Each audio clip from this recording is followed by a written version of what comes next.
What's going on, guys? It is Shay here. Welcome back to another video, and as you can clearly see, we are back with the JoJo's Bizarre Adventures tier list. Now, recently I just finished Is Unbreakable and Golden Wind, and those are some pretty cool and pretty good freaking parts, especially part 5, but we'll wait for that in a different video. But this one specifically is all about the part 4 characters, and surprisingly there's actually a lot less characters in this part than I thought there were. It's a lot less than part 3, of course, so yeah, let's get into this. I'm really freaking excited. Also, for anybody who watches these tier list videos may know that this is the exact same shirt that I wore in the past 3 parts of the video. It's not intentional, I promise you, but you know, because I was really thinking about live streaming Apex Legends, a game that I haven't played in a while. But I guess to fit the whole theme of me keep on wearing the shirt, I guess we can wear my Jotaro Kujo hat. So I guess we're gonna pop this baby on my head. So yeah, I guess we'll go ahead and with that being said, let's begin. Okay, so the first character that we have here is Akira Otoishi. Now, this is a minor antagonist, and he is in control, or he is the master of the stand Red Hot Chili Pepper. Red Hot Chili Pepper is one of the cooler looking stands in part 4 to me. I don't even know what to say personally about Akira himself. Let's see, 1980, that's the year he was born in, 19 during the part. And I take it that he has wanted to become, or he's wanted to be some sort of rock star ever since he's been a kid. I have no idea, but freaking look at that, freaking thing's gleaming. I know I can blind somebody. I know for a fact I probably could, but I don't know, dude. I'm not really into like any of the like more of the like, you know, I guess, how would you say it? The side or the more minor antagonists. I'm not really into them. Not necessarily really into the thing of that, you know, the things. What the freak is going on down here? But yeah, I don't even know what the freaking rate him as, because we don't, you know, we have, this is not just specifically about stands. So I guess Akira probably had to go at a C tier, I guess. I don't even know. So the next character that we have here is, what is his actual name? God, what is his, Anjiro Katagiri, I think is what his full name is, but his nickname is Angelo, who was the first antagonist that we see in part 4. And by all means, this dude is not a good person at all. Dude has sexually assaulted. This dude is murdered. This dude has, like, I think he's even robbed. He's been arrested, you know, quite frequently. But he has a personal, he wants to say personal vendetta. I don't even know that's the proper word to say, but he has a personal grudge against Ryohei Higashikata, who was the guy who always caught him, I think. So Angelo, dude's a freaking rock now. I mean, in my opinion, that's a fate worse than death. So I guess we can put him at a D tier. I don't really find Angelo all that cool, whatnot. I mean, it was okay, I guess, but I mean, in a way, he kind of had a really shitty stand, in my opinion. So the next character we have here is Tonio Chusiardi. I think this is how you pronounce his last name, but we're just gonna call him Tonio for right now. So I have to say this. So when I actually first saw the episode where Tonio first appeared in, I really thought this dude was crazy. And apparently, no, that's not the case. Moving on to later episodes, he actually ends up becoming, you know, he actually ends up liking Morio and actually ends up liking the people that are in that city, which is kind of cool because, as I said at first, I really thought this dude was freaking crazy. I guess by all means, he seems like a pretty cool guy, and his food just looks really freaking, looks like they taste really good. Especially that one freaking dish that he served Okuyasu. It was like tomatoes and mozzarella cheese. I don't like tomatoes. Sorry, I've been watching a lot of tornado videos recently. Kind of into them a little bit, but I guess we could put Tonio at a B. Okay, so I made a small error at this part right here. So basically, I was talking about Shinobu, who is the wife to Kosaku Kawajiri. Now, I actually made an error here. I was talking about her, but due to the fact that her and the woman that runs that Cinderella shop in Morio, the reason why, you know, I got them mixed up is because they look really freaking similar. So please forgive me, and yeah, just forget that it happened. So the next character we have here is Shinobu Kawajiri, I think is, wait, am I saying her last name right? Yeah, I think I'm saying her last name right. So yeah, we're just gonna call her Shinobu. This is the mother of Hayato, who is, I guess, one of the later protagonists, or I guess one of the later allies of Josuke and I guess the rest of the crew.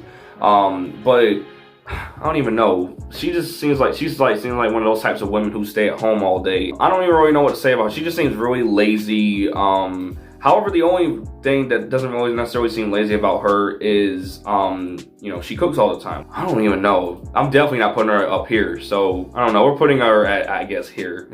So, the next character that we have here is Hayato Kawajiri, who is one of the later allies of Josuke and the group. The only thing that he ended up becoming a Deca all on his own. He ended up deciding, you know what, I'm gonna be a detective and find out who really is my dad. And, you know, that's when he decided to try and investigate Kira and stuff like that and see who really is his dad. Because, I mean, like, let's say if my mom and my dad, if they were still living together, let's say if they, you know, had a, you know, she, you know, my dad wasn't necessarily so appealing to my mom and stuff, and then all of a sudden, you know, she all of a sudden just freaking loves him out of nowhere. I would get a little, you know, a little freaked out as well, because I'm just like, there's a loose screw here somewhere. So, in a way, in a way, he did succeed in you know, showing people who Kira really is. And I do like that. So, Hayato's probably gonna go at a B. So the next character that we have here is, what the hell was his name? His name, God, I want to say Tomokazu, but I know it's not his name. Hazamada, I don't remember his first name, but we're just gonna call him by his last name, which is Hazamada. So this guy was at first a enemy of Josuke, Koichi, and Okuyasu, especially Koichi. But actually I think both Koichi and Josuke, but he was originally an enemy. He did not like them. And then I think sometime after his stand was defeated, which was that freaking wooden doll thing, I guess he ended up just becoming friends with those dudes. He ended up becoming friends with Koichi, obviously, when they first met, I want to say Koichi again, Rohan. I don't know, dude. Apparently he has some really bad motives. Like, I've heard that he has wanted to force himself on somebody in school and stuff like that, from what Rohan said when he used Heaven's Door to see, you know, what was really in his mind. I don't know, but I don't really know, you know, the whole thing behind that, but I mean, I'm gonna put him at a C tier. But anyways, move on to the next character, and that is indeed Josuke Higatsukata, who is the titular character of Part 4. Now, in a way, I think at one point in one of my tier lists, I did say that in the Part 1 tier list, I think I said Jonathan was my least favorite JoJo, and now that is actually far from the truth. Josuke is actually my least favorite JoJo. It's between him and Giorno for some reason. Well, I like Josuke. I like all the freaking JoJos. But if I ever say my least favorite, probably would actually have to be Josuke. But he has probably one of the coolest stands, or coolest looking stands ever. And one of the coolest names, that being Crazy Diamond. I don't know why I do, but in my opinion, Crazy Diamond is cooler than Star Platinum. Fight me. Freaking fight me. Change my freaking mind. Crazy Diamond is cooler than Star Platinum. And Star Platinum is one of my favorite stands. But, like, for Josuke himself, like, you know, him as just a freaking person, at first, you know, he just was just easygoing, like just a really easygoing kid. I mean, him as a person is actually, I guess you would say he's actually really freaking friendly. Really friendly, actually. And we could clearly see that, well, not necessarily see that when it comes to a certain other character that is where, somewhere in the end of this. But, I don't know, dude, like, Josuke himself, I mean, it's basically kind of like this. If he'll be cool with you, he'll even be friends with you. He'll talk to you. But if you say one thing about his freaking hair, have fun getting clocked in the face 1,000 times. I'm not even looking at the camera, aren't I? But yeah, like, I mean, apparently he's based off of 90s punk rider things, like bike riders with, like, who had that hairstyle. I don't know. But me personally, as I said, Josuke is my least favorite JoJo. But he's, as a person, and with his freaking stand being probably one of the coolest looking stands ever, we're gonna put him at an A tier. I mean, as I said, even though he's my least favorite JoJo, Even though I probably might have said that before with Jonathan, but we don't talk about that. But yeah, even though it's my least favorite JoJo, he's going at an A tier. He also, I mean, for Crazy Diamond, he also has the ability to heal people. And in a way, Josuke has never killed anyone, because it's either he's given them a fate worse than death, or he is probably, you know, they befriended Josuke to the point where he's like, okay, yeah, they ain't gonna do no fuck shit toward me. So yeah, that's another reason why I like Crazy Diamond, and also why I like Josuke, because in a way, and what Jotaro has said before, he has, like, due to his kind spirit, he also has one of the more, I guess, kind-hearted, or I guess one of the more tamer stand abilities, and that's to heal people. And speaking of Jotaro, that is the next character we have here, and that is indeed Jotaro Kujo, or part 4 version of Jotaro, even though this is outfit 3, I think. But we see a much different Jotaro here, because remember, back in part 3, this dude was in a way an asshole to a lot of people. Well, I mean, I guess he was just freaking edgy as hell. Let's just say that. But in part 3 or part 4, he's completely different. For one, this dude is now a grown freaking man who is now, well, apparently he's 28, but I'm gonna say he's 29, because if he's born in 1970 and this takes place in 1999, then he's 29. He already has a freaking kid. He had a wife already. I take it that he had, I take it that him and his wife had been married ever since, I guess, I don't know, maybe 1991, maybe, I think. But yeah, so basically, Jotaro is in Morio to, I guess, to find Josuke and to help him out. And yeah, that's pretty much it, because, Jotaro's still my favorite JoJo, my all-time favorite freaking JoJo. But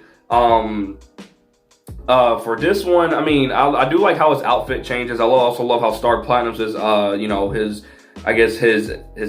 his look, his appearance changes. Instead of being, mostly in terms of black clothes, instead of mostly having those, it is now mostly white clothes. He also has white instead of being black gloves, he has white gloves now, still with them gold ball bearings there as well, but other than that, Jotaro has really calmed down, I guess, or has really died down in terms of his, his personality has gotten better. So let's just say that. So Jotaro's going at a B tier this time. I do know I put him at an S tier last time, but I'm also putting him at an S tier when I went in the part 3 tier list for his outfit, because that's my favorite outfit. Part 3 outfit, part 3 drip will forever be the best. I don't care what anybody says. You put him at that A tier. But anyways, the next character we have here is Keiicho Nijimura, who is the older brother to Okuyasu Nijimura. Born in 1981 and is 18 during his respective part. He controls the stand Bad Company, not Worst Company. Apparently that's a localized name, but the stand name, the original, is called Bad Company. Freaking little army men, like little green army men, freaking, freaking shooting at him with like miniature helicopters coming in, just blasting in the freaking face, like, just having a bunch of holes in the face. We clearly saw how that freaking worked with Okuyasu and a little bit of Josuke. So, yeah, and Keiicho has, then again, he's always been his brother's side, but it's always found him to be, I do know he's had some freaking flaw in his, something with Okuyasu or something like that. But, sadly, Keiicho died from Red Hot Chili Pepper. Dude got freaking donutted by him and then fried on a power line. Or might have gotten taken there and probably got electrocuted. But dude got donutted by freaking Red Hot Chili Pepper. So, I don't know, dude. We're going to put him at a C tier. So, the next character that we have here is the Rock, Paper, Scissors kid. I don't ever know if he ever had a name. But this kid is the guy who basically just kept on freaking, screwing around with Rohan, basically. So what he basically did was that if he won at a game of rock, paper, scissors, his stand, I think, would, what the stand, I don't even remember how his stand worked, because that was, I don't know much about this guy, because I don't even remember how a stand even works. Like, is it when he wins a game of rock, paper, scissors and you lose a game of rock, paper, scissors? What the freak does it do? I completely forgot. But due to the fact I don't really know much about this guy, and I don't really remember much about him, we're just gonna, put him at that C tier. I mean, he was an okay character, I guess, but I mean, and I don't even know if he ever became part of the what is it? The, Josuke's gang and stuff. I don't think he ever became part of that. I think he just went off and did on his own thing. As I said, that'll let you know how much I don't remember of this guy. So anyways, the next character we have here is Yoshikage Kira, but in the form of Kosaku Kawajiri. Now, this, am I correct? This actually in the form of him? Yes, I'm correct. I gotta make sure. Freaking dude took the form of a woman's husband, and it's just like all of a sudden when Kira becomes the husband of this wife, or enters the body of him, I think through the woman, the runs the Cinderella shop thing, I don't freaking know what it's called. Once he does that, the woman all of a sudden just head and heels over him, like, oh my god. But however, I will say this though, during his fight with Stray Cat, with Kira being in the form of Kosaku, I will say this: it brought out a different side of him when it came to Shinobu damn near getting killed by Stray Cat and those freaking air bubbles, and the cacti. But yeah, it brought out a different side of him to the point where he was actually trying to protect Shinobu. He even cried out her freaking name when she got attacked, when she got hit by the cactus needles. And then he also, he was like, bro, I need to save her. So in a way, I have a feeling that if Kira was not like that in life, I bet you could get a freaking woman like that. I'm not saying he could get one at all, but if he ever got over his freaking fetish of hands, I bet he probably could have gotten one. But yeah, I don't know, dude. This version of Kira I actually like. We're gonna put him at an A tier. I actually really like this version of Kira a lot more than his original. But anyway, speaking of the original, this is Yoshikage Kira in his original, or what he originally looked like. So dude was freaking, apparently, like, I've always said this about Kira though. Also, I forgot to mention, he commands the stand, or masters the stand, of Killer Queen and Sheer Heart Attack. I will get to those in a minute, but I've always said this about Kira. Kira always seems like a Ted Bundy type of guy. Now, I know everybody knows who Ted Bundy is, and that's the reason why I compare Kira a lot to Ted Bundy. First off, they really like women, but they always have to kill them, or they always have to hurt them or harm them in some way, shape, or form. And for Kira's case, he has a hand fetish, and the reason why he can't stand being around women is because if he actually falls in love with them, he gonna eventually like, okay, you know what, give me your hand, basically. So, as I said, I have a feeling if Kira didn't like have this hand fetish bullshit, I'm pretty sure he probably couldn't have gotten a good woman. Yeah, I never really understood the whole hand fetish thing, but this version of Kira, I'm not a big fan of. It's probably my least favorite version of him. So we're gonna put him at a C tier. So the next character that we have here is Koichi Hirose, who is one of the side protagonists, who was also the first one to meet Jotaro when he first came into Morio. Now Koichi, how would I even describe him? I mean, he appears in, of course he appears in part 4 and later in part 5, too, and when he first meets Giorno, and sometime after that, I don't think he ever met him again. But Koichi back in part 4, I don't even know. At first he was not a stand user, but until he got pierced with the stand arrow, he ended up obtaining echoes, or freaking localized name reverb, but it's freaking echoes, shut up. But yeah, so he ends up getting the stand echoes from Act 1 all the way up to Act 3. Now, Act 1 echoes, for anybody who does not know, basically he would just fly around. He could punch, but those punches would be really freaking weak, really weak, as demonstrated to the dude who had that lock, that lock stand where it could just lock onto inside your chest or something like that. It went through 3 phases for Echoes. So Echoes Act 1, he could just fly at you and then put like the onomatopoeias of some sort, like, bang, or like a certain word or something like that, or like fire, or to the point where, if you touch something, it's gonna burn you. And then it goes to Act 2, which I completely forgot about what Act 2 was like. I don't remember how it was, but Act 3 is obviously the most famous version. When we already know the reason why he's probably the most, Act 3 is the most famous version of Echoes. But Koichi as a person, I mean, he likes, in the very beginning of the show, we clearly see that he actually, I think he actually likes, what's her name, Yukako. I actually think he liked her at one point, but when she obtained her stand, which we rarely ever see her use in the show, actually the only time we ever seen her use it in the show was when she went against Koichi and against the woman who ran the Cinderella shop in Morio. I need to remember her name. But Koichi just seems like a really freaking friendly guy, just like Josuke. And in my opinion, that's why I could really see them,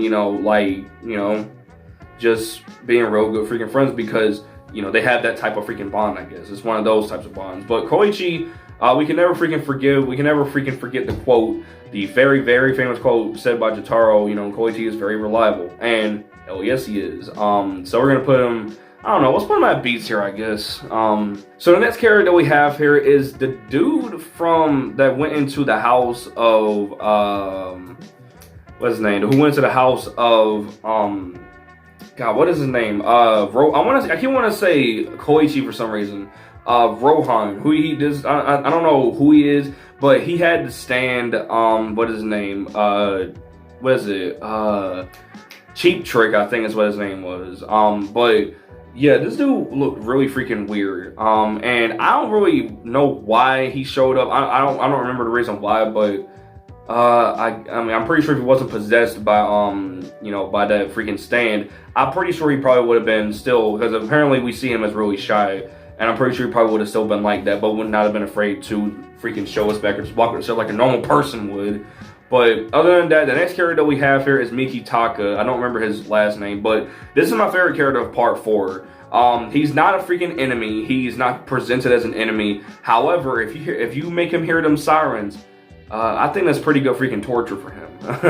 But I really like Mikitaka. His freaking design. Apparently he's from a different planet. But I really freaking like this guy. He is my favorite character of part 4, and because of that, he is automatically going in an S tier. I don't know why. It's just like, dude has that real calm demeanor. He'll listen to anybody. Like, if you freaking do something nice to him, he'll be like, bro, how can I repay you, dude? Like how he did with Josuke, he turned into that dice, and to that freaking dice, so that way he can go and play something against Rohan. God, not freaking Koichi. But yeah, he doesn't have a stand. Well, unless you consider Earth, Wind, and Fire his stand, where he could just literally unravel himself, kind of like Hierophant Green a little bit. But anyways, the next character that we have here is the father of Keicho and Okuyasu. I don't know why, but like, I don't really see the reason why. Well, of course he's on this list because he's one of the many characters featured in this part, but I don't know, dude. Apparently this dude is actually really emotionally unstable, which you can clearly see from, because apparently he wasn't the best father. Dude beat his freaking kids, and I think his wife left him. I think his wife left him. And I don't know what caused him to get this stuff. I completely forgot the reasoning behind that, but he ends up becoming part of Josuke's group sometime later. We're gonna put him in a C tier. So the next character we have here is Okuyasu Nijimura, who is another main protagonist, or one of the other protagonists, or side protagonists, I guess. And Okuyasu is kind of like how would you even put it? I want to say comedy gold, or I guess like the comedy, or like the comic relief, let's say that, of part 4. And I really like Okuyasu as a freaking character. He commands a stand, the hand, bars. But he is the master of the hand, where basically he could just erase space, time and space. He can even erase freaking people with that stand, and it also has one of the coolest sound effects known to man from a stand. Basically, where it just go like freaking bass boost thing. I really like that. He can become really helpful, but he doesn't also seem so right in his head. You could go as far as to say that he might be a little bit messed up in the head, but not in a bad way. He might just be a little retarded, let's just say that. But I don't want to go as far as to say that. He's a really cool freaking dude, and yeah, freaking, I really got nothing else to really say about him. So he's going at an A tier. So the next character that we have here is Joseph Joestar in his very old days. He was 79 during 1999, which is in part 4, and we can clearly tell how far this dude has went off the radar. This dude has went off the freaking deep end. He's gotten older. I take it he stopped practicing hormones to make himself look younger. He's now senile. He cannot necessarily hear people. However, with all the stuff though, he is still able to summon Hermit Purple, and also has that energy still inside him to save people. So I do like that though. And he's also the father of Josuke Higashikata. And I don't know why, but I guess. But Joseph, you know, he's not necessarily such. He's not really. You know, he really doesn't come up with any jokes anymore. He doesn't do that your next line thing is, which, well, he didn't really do in part 3 either. But yeah, we're gonna put him at a B tier. So the next character that we have here is Reimi Sugimoto, who is the girl who got murdered by Kira back in what, 1983, I think. She got murdered by him. I forgot why. I think he just broke into the house and he decided to murder her. But she is the person who, or the ghost inside the thing with her dog inside the alleyway. Where if you go into that alleyway, you eventually, you know, you'll get stuck in and you'll find out that you're basically in a freaking Twilight Zone. So, yeah, you'll basically just freaking end up being in a Twilight Zone unless you run into her. And basically it's like this. If you go toward the exit back out to where you came from, she always says don't look back because some freaking things will catch you. And Koichi experienced this the hard way. I think Rohan didn't, but what is it? Kira also learned it the hard way as well when he tried to escape as well. He tried to activate Killer Queen to get out of the thing at the very last episode, but I don't know. She's just a really freaking helpful guide, and sometime after Rohan and Koichi ended up, you know, meeting her, she ended up becoming a big figure, just standing in the alleyway in case they needed to talk to her. So, yeah, I mean, pretty cool freaking character, you know. I think anybody can communicate with her. I think anybody can. I don't think you have to be a sand user to see her. So as far as I know, anybody can communicate with her. I'm putting her at that good old freaking, let's put her at an 8 tier. So the next character, wait. Oh my god, oh fuck me. I completely forgot. Oh, forgot, that's not her. She's right here. Oh man, they look really freaking similar though. So the next character that we have here is Rohan Kishibe, who is the manga artist that resides in Morio. Now, originally a freaking enemy who wanted to, you know, I guess take over Koichi's mind to get a good manga story. Now, Rohan, I have a lot of questions about this guy. But yeah, I have a lot of questions about him. First off, his outfit choices are really weird and kind of makes me believe that something else is afoot. And 2, nothing else. I don't really have much to say about Rohan. He masters the stand Heaven's Door, which basically, as I said, it opens up people's minds to see what you know, their entire history, what they've done in their entire life. So, I don't really have much. Like Koichi, freaking Rohan, God. But Rohan apparently works out or does like some physical exercises to keep himself in shape and stuff like that, which is kind of cool. But overall, he's quite a quiet guy, as far as we know. But Rohan is going at a B tier. I need to freaking just go ahead off with him because I'm gonna keep on mistaking his name. So the next character that we have here is Ryohei Higashikata, who is the father of Tomoko, who, you know, that's his daughter or whatever. Now we don't really know much about Ryohei, but we do know that he is arrested. He was the one, I guess, to kind of arrest Angelo many freaking times. He seems just like a really cool freaking guy. Although he did kind of scare the hell out of Josuke when Josuke skipped school that day. You know, he freaking pointed the model version or the toy model version of the Nambu Model 60 at dude's head. He just seemed like a really cool grandpa and, you know, a really cool freaking dude. And yeah, we're gonna put him at a B tier. So the next character that we have here is Shigeru, who is, or not Shigeru, is it Shigeru, right? Or is this what his nickname is? No, Shigechi, I meant, sorry about that. But yeah, this guy commands the stand Harvest, and it's basically kind of like an earlier version of Sex Pistols from part 5.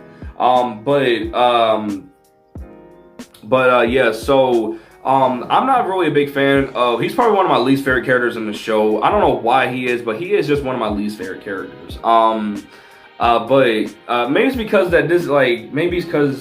I don't know, he's freaking greedy for money. And he had probably one of the saddest deaths. So even though he's one of my least favorite characters in the show, this dude had one of the saddest deaths ever, dude. This dude for real got blown up. No one even freaking knew about it. So and that's what makes it even more sad. Like, dude was literally standing in a freaking hallway with people walking back and forth. Well, it was 2 dudes down the hallway when he freaking blew up. But Shigechi as a person, he just seems like a really nasty kid. Like, he doesn't like. He was like the type of kid who doesn't wash his hands or, you know, freaking blows his nose or wipes when he gets off the freaking toilet. I don't know, but even though he's probably one of my least favorite characters of the show, he's going out of C tier.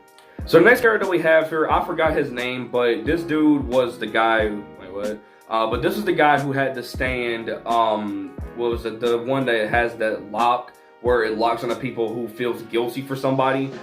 He ended up using that to his advantage when he was an enemy to Koichi, but later on he ends up, you know, just ends up becoming a friend to Koichi, but I don't really know much about him, so we're gonna put him at a C tier. But the next character we have here is Stray Cat, who is one of the freaking other animal, or I guess the only other stand user that's a animal and not an actual human. But I don't know, like, he ends up becoming part of, or becoming, you know, I guess part of Josuke's group, even after, you know, part 4 was over. So we're gonna put him at a C tier. Next character that we have here is, I forgot his name too, but this is the guy who can turn people into paper, and because we sucked into the freaking world or whatever.